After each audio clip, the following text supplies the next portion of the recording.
It's time to read through Renovation with Justine.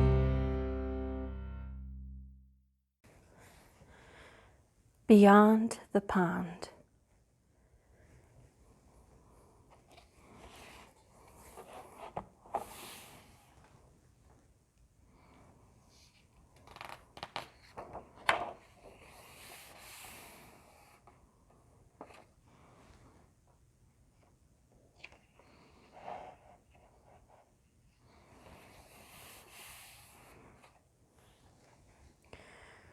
Just behind an ordinary house filled with too little fun, Ernest D. had decided today would be the day that he'd explore the depths of his pond.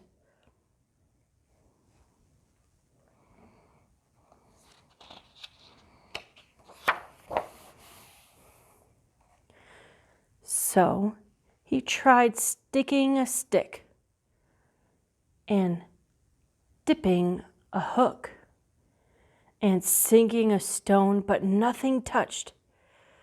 "My pond has no bottom," said Ernest D.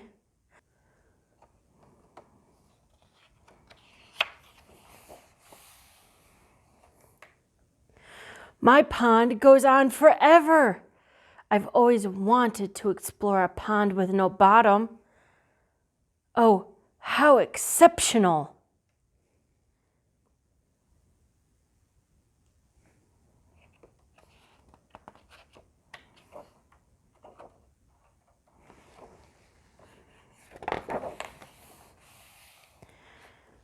So Ernest D. gathered his explorer supplies, stretched 3 times, and prepared to set off. "I hope they allow dogs down there," he said.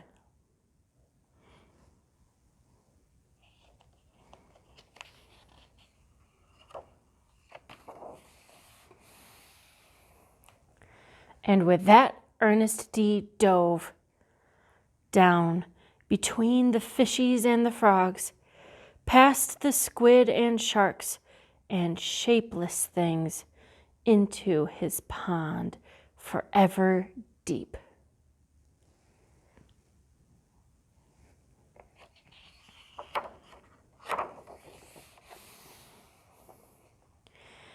He dove into lightless stretches and through sunken treasures. "I think someone forgot to turn on the lights in this part of my pond," he said.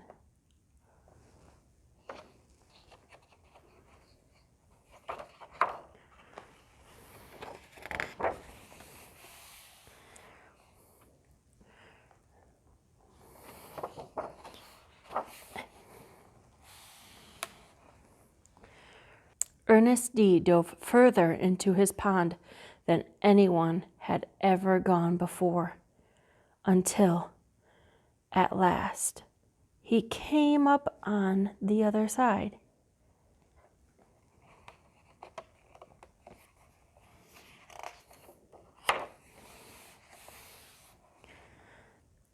The other side of his pond was big and raucous.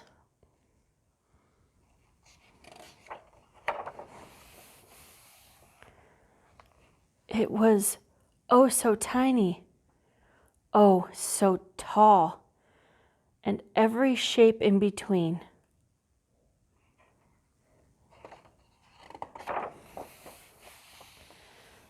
Best of all, it was just for him. But this new place was other things too.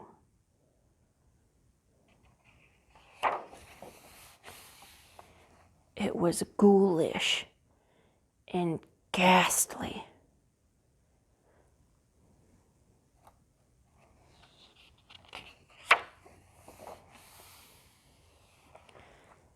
It was all things unimaginable.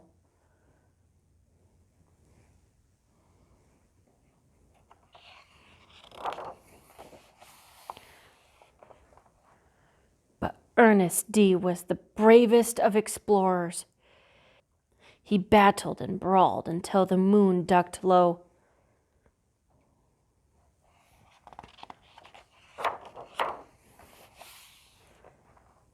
And in the moment between moonset and sunrise, Ernest D.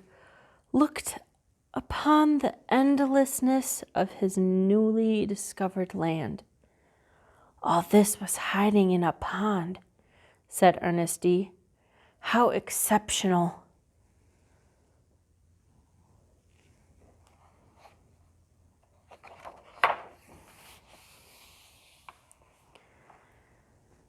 So he returned to his pond, stretched 3 times, and dove back into the lightless caverns and through sunken treasures, past the squid and sharks and shapeless things, out of his pond and back into the world.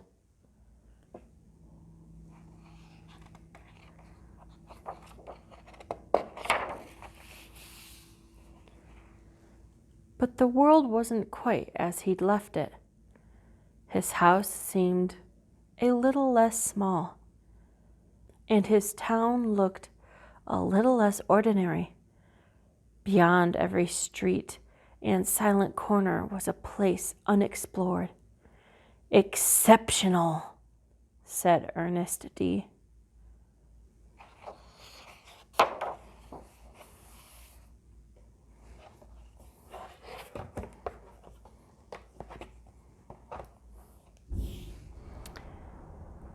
And that was Beyond the Pond.